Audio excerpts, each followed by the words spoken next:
Right. This is about completing an application form. I'll give you some tips before you complete the form.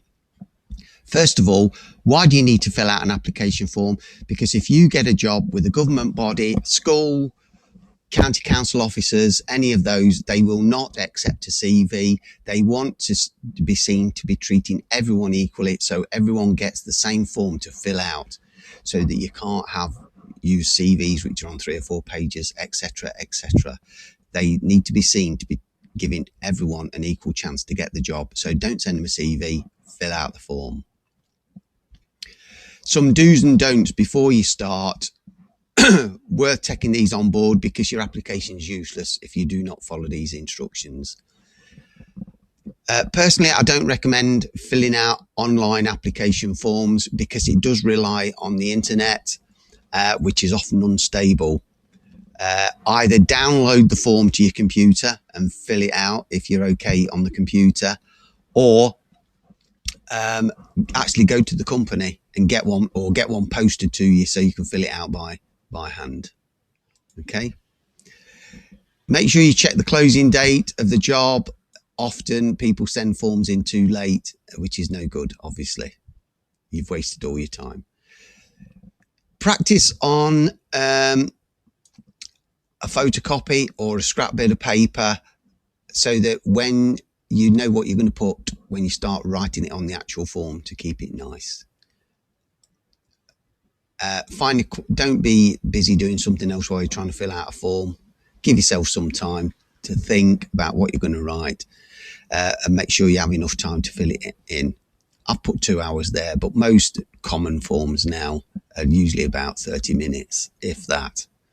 They used to be 2 or 3 hours long, several pages, but now not so long.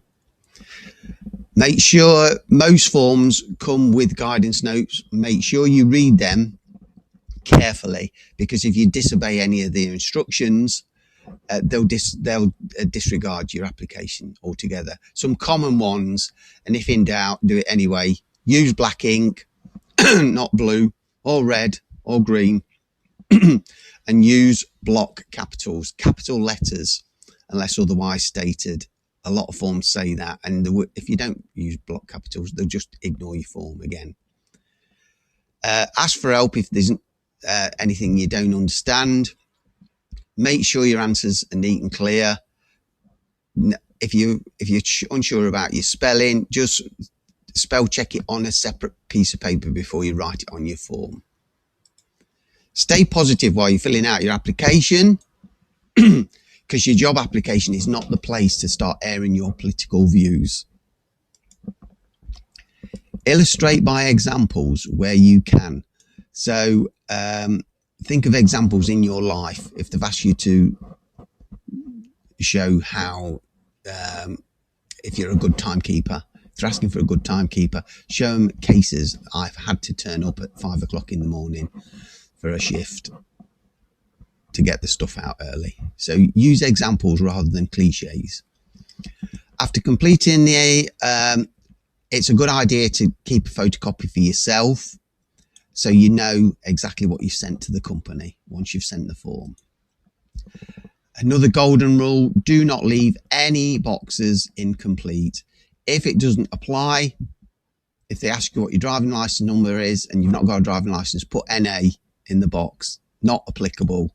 Don't leave it blank, otherwise they'll assume you're ignoring the instructions and they'll ignore your application.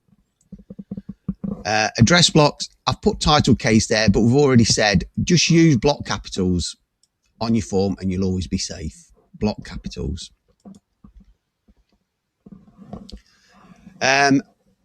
If you've got your CV handy, most of this you can fill out from your CV. Work experience. Employers are interested in any work experience you've been involved in. It could be proper paid work, charity work, or even voluntary work, so long as it's a job and you had things to do. And give them a couple, 2 or 3 work experiences, always starting with the most recent.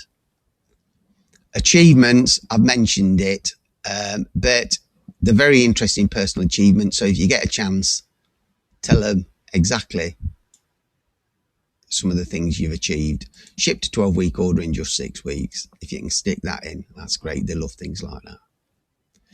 Training and education. Employers are interested in any training that you've had. It could be training that you're actually doing while on a program, such as this, IT training, employability training, customer service training. So just put it on there. You don't have to have a certificate in your hand to include that on a CV or on an application form. You can talk about qualification you've gained, attended, or working towards, which you are now. On the job training in the workplace, first aid, manual handling, you can talk about things like that. Again, it might just be a 1-day manual handling course, but tell them what you've learned. Okay. Qualifications you've achieved while at school or college. Most employers need to know that you've got a standard of English, maths, and science. So if you include those on, whether you got a certificate in them is irrelevant. Just tell them that you went to school and you learnt at least those 3 things. It may be a while ago. There you are. It may be a while ago if you're as old as me, but it shows you've had a formal school education. Of all the applicants with the same skills, why should they interview you? Additional information. Usually on most application forms, there is a box, additional information. This is where you've got scope to sell yourself. On an application form, there's usually space, additional information. This is the only opportunity you have to sell yourself.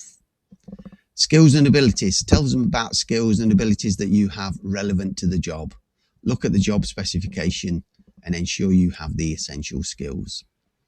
Work experience. Again, you can go on a little bit about what you've done in the past. Tell them more about, in more detail about the experience you've had, and don't forget to sell any personal achievements I mentioned. Okay, so anything you did over and above.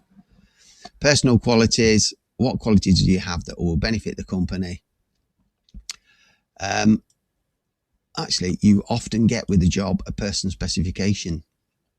It'll tell you what sort of person they're looking for. You just tell them on this form that you are that person. You can use those words in that person specification.